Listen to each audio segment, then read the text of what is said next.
Fala aí, Padawan, tudo bem? Pedro Paulo aqui e mais uma vez nós nos encontramos para esse momento que a gente tem semanal de pensarmos alto, pensarmos juntos e pensarmos filosofia. Bom, antes de começar o nosso vídeo de hoje, eu gostaria de pedir desculpa caso você esteja escutando barulho de carro, ônibus.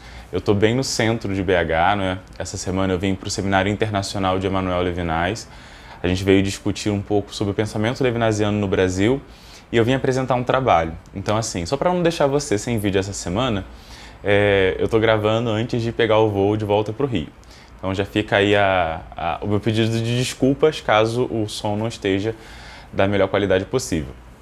Pois bem, como você viu em algum lugar nesse vídeo, o tema desse nosso encontro é a prova de filosofia do Enem 2019. O que esperar da prova de filosofia do Enem 2019?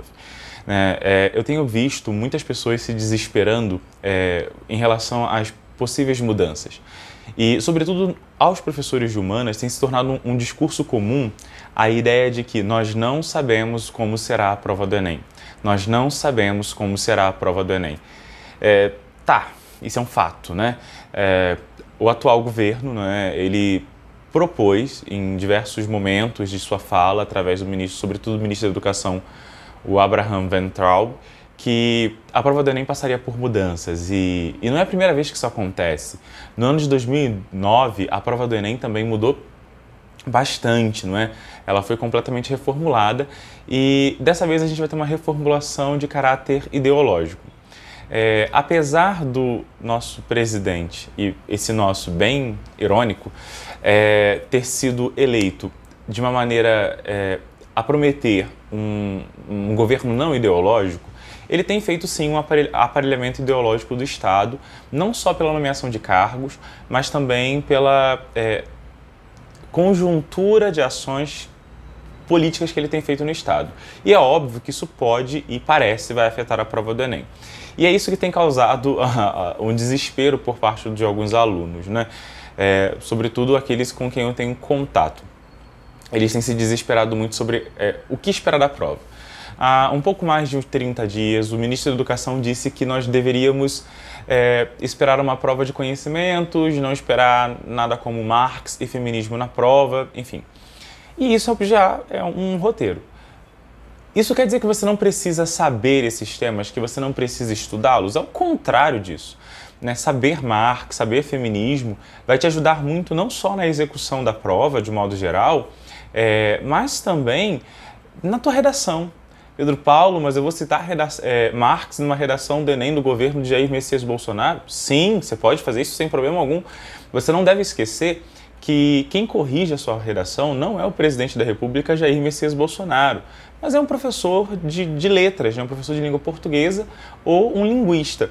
Então, assim, esse aparelhamento ideológico, ele não chega até os corretores. Então, primeira coisa, pode citar Marx tranquilamente na redação, pode citar Beauvoir tranquilamente na redação, Butler tranquilamente, que isso vai te ajudar sim, sem sombra de dúvida. Especificamente pensando na prova de filosofia, a minha recomendação e a minha sugestão para você é que você fique preso, talvez, nos teus estudos agora nessa reta final para a prova, aqueles elementos que são os elementos mais consensuais da filosofia. Por exemplo, até o ano passado eu dizia para os meus alunos que para a prova de filosofia é interessante que você saiba pelo menos assim, Platão e Aristóteles, e é óbvio que se eu estou falando de Platão é que você saiba também um pouco de pré-socráticos e Sócrates, porque sempre tem uma questão de filosofia antiga. E aí você saber um pouco disso, dessa relação, por exemplo, Platão, o mundo das ideias, o conceito de bem, o conceito de verdade, o conceito de idealismo platônico, Aristóteles, o conceito de cientificidade, a questão um pouco mais materialista do pensamento aristotélico, as relações que Aristóteles estabelece entre as causas, as 4 causas de Aristóteles. Isso é legal que você saiba. Também é legal que você esteja atento à filosofia medieval, né? Então, um pouco de São Tomás, um pouco de Santo Agostinho, talvez a relação entre fé e razão no contexto medieval seja interessante.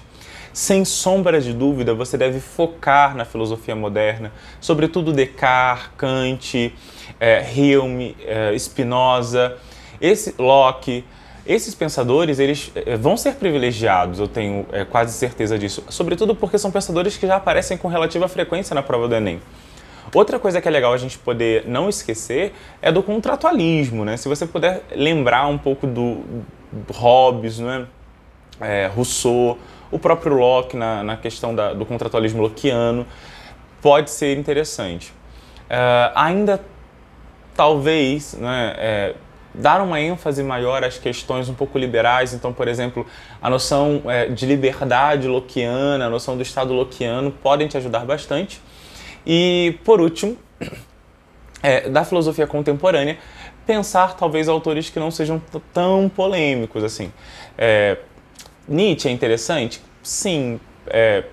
Eu espero ver uma questão sobre morte de Deus nessa prova? Não. Sartre é um autor interessante? Sim. Eu espero ver uma questão sobre o existencialismo sartreano na questão do fazer-se no mundo? Não. Então, da filosofia contemporânea, eu recomendo que você estude autores que são um pouco mais pacíficos, como Heidegger, por exemplo. Autores que não levam uma polemização na discussão. Então, Heidegger é um autor interessante da contemporaneidade que você poderia estudar, talvez Ortega y Gasset, enfim, autores que não causam um tensionamento ideológico nesse cenário de polarização. E só para esse vídeo não ficar muito longo, eu gostaria de te dar algumas dicas, né? Pedro Paulo, cheguei na prova de filosofia do Enem e tem aqui um autor que eu não estudei muito, que eu não sei como resolver essa questão. Vou te dar um conselho, uma dica prática, não é? Você sabe que a história da filosofia, ela se divide em períodos. Nós temos o período pré-socrático, o período socrático, né? E isso tudo se chama filosofia antiga. Nós temos a filosofia medieval, nós temos a filosofia moderna e a filosofia contemporânea. Então, você pode fechar, pega papel e caneta e anota isso, que isso vai te ajudar bastante na hora da prova. Você pode fechar os grandes eixos que cada período da história da filosofia trabalhou. Por exemplo, na filosofia antiga, é claro que os filósofos como Platão, Aristóteles, as escolas filosóficas como epicurismo, estoicismo, ceticismo, trabalharam N questões. Mas você pode fechar alguns conceitos muito específicos de filosofia antiga. O primeiro é o conceito de ética. O segundo, o conceito de política, como ordenamento do bem comum.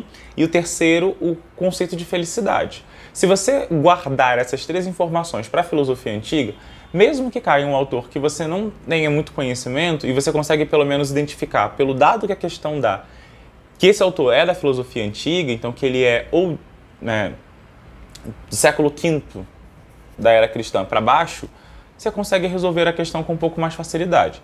É claro que isso que eu estou dizendo não se aplica aos sofistas, mas se aplica aos filósofos de modo geral desse período. Uma outra dica que eu posso te dar é para o período medieval. Qual é a grande reflexão do período medieval, que vai então ali do século V depois de Cristo até mais ou menos a virada do século XVI, XVII? Esses pensadores estão tentando conciliar fé e razão. Então, é um discurso filosófico que toca a teologia, que fala com a teologia, que dialoga com ela.